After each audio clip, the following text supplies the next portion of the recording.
Kiai Haji Hasyim Asy'ari, pendiri Nahdlatul Ulama. Mudah-mudahan kita dapat keberkahan beliau insyaallah. Beliau punya kitab judulnya At-Tanbihat Al-Wajibat Liman Yasna'ul Maulid Bil Munkarat. Kiai Hasyim Asy'ari itu kumpulan kitabnya judulnya Irsyadus Sari fi Mu'allafat Kiai Al-Hajj Hasyim Asy'ari, yang ngumpulin cucunya namanya Kiai Haji Isom Hadzik dari Jombang.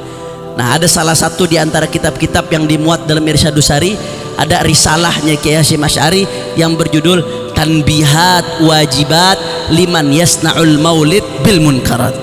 Jadi zamannya kenapa tuh waktu Kiai Hasyim sampai nulis kitab itu, Hadratus Syekh Kiai Hasyim Asy'ari, karena beliau melihat di zaman itu ada orang-orang yang merayakan kesucian Maulid Nabi Muhammad sallallahu alaihi wasallam, tapi kesuciannya dikotorin dengan maksiat. Ngerayain Maulid Nabi, acaranya acara suci, tapi laki perempuan dicampur. Ngerayain Maulid Nabi, acaranya acara suci, tapi kelar Maulid dangdut.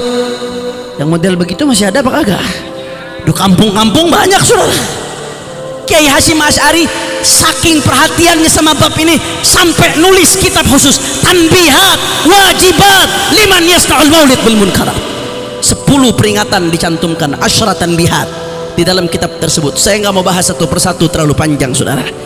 Langsung saya masuk ke At-Tanbihut Tasi', peringatan yang ke-9. Di peringatan yang ke-9, Kiai Hasyim Asy'ari menukil dari Al-Imam Subki Tajuddin As-Subki bin Taqiyuddin Ali bin Abdul Wahab As-Subki, kakek, bapak, sampai cucu semuanya ulama besar mendekati derajat ijtihad, saudara. Usratul ilm, keluarga ulama. Mudah-mudahan anak cucu kita dijadikan ulama insyaallah. Amin ya rabbal.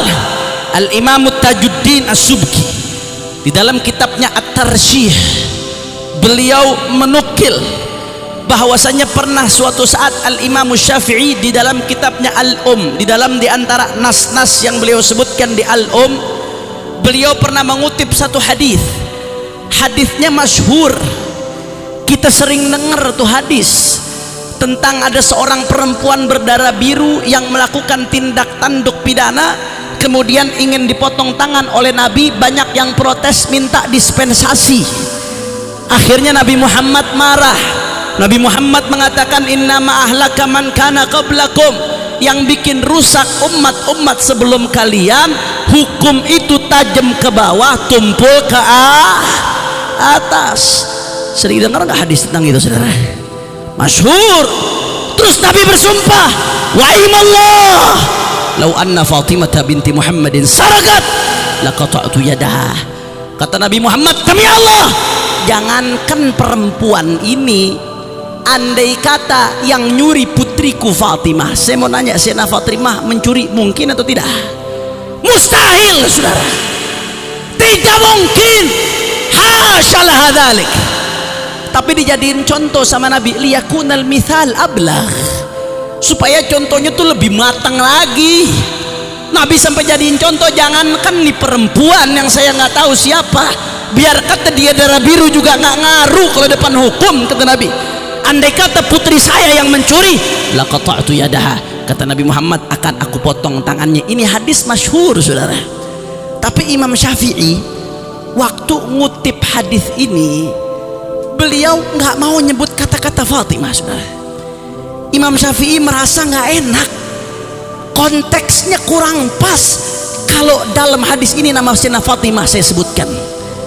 Kalau yang nyebutkan Nabi pantas, ayahnya. Tapi kalau saya yang nyebutkan, walaupun saya cuma nukil hadis Nabi, saya merasa kurang pantas. Makanya Imam Syafi'i begitu nukil hadis itu, Imam Syafi'i mengatakan apa? Lau anna fulanah saraqat laqata'tu yadaha. Andai kata fulanah mencuri, aku potong tangannya. Dia ngutip hadis Nabi, nama Sayyidina Fatimahnya dihapus sama Imam Syafi'i, diganti fulanah karena takut kurang adab dengan putri baginda Nabi besar Muhammad. Imam Subki menyoroti, ini menarik nih yang dilakukan Imam Syafi'i. Ini menarik. Beliau nggak mau nyebut Fatimah. Kenapa? Yang pertama ta'adduban, jaga akhlak, jaga adab. Jangankan yang udah jelas nggak pantas, yang nyerempet gak pantas saja saya nggak mau sebut. Yang kedua, kata Imam Subki, kalau Nabi nyebut pantas, itu ayahnya. Bahkan ketika Nabi nyebut, di situ menunjukkan keadilan Nabi. Hukum sama di mata Nabi, termasuk untuk putrinya, betul. Tapi selain Nabi takutnya kurang pantas, makanya sama Imam Syafi'i dirubah, saudara. Saking adabnya, saking akhlaknya kepada baginda Nabi besar Muhammad. Kiai Hasyim Asy'ari setelah mengutip riwayat ini, beliau katakan apa, saudara? Kata Kiai Hasyim, wa hadza minhu qudwatun wa uswah fit ta'addub bin nabi au kama qala. Yang dilakukan Imam Syafi'i dan ditetapkan oleh Imam Subki adalah qudwah, contoh, panutan dalam hal apa? Dalam menjaga adab kepada baginda Nabi besar Muhammad.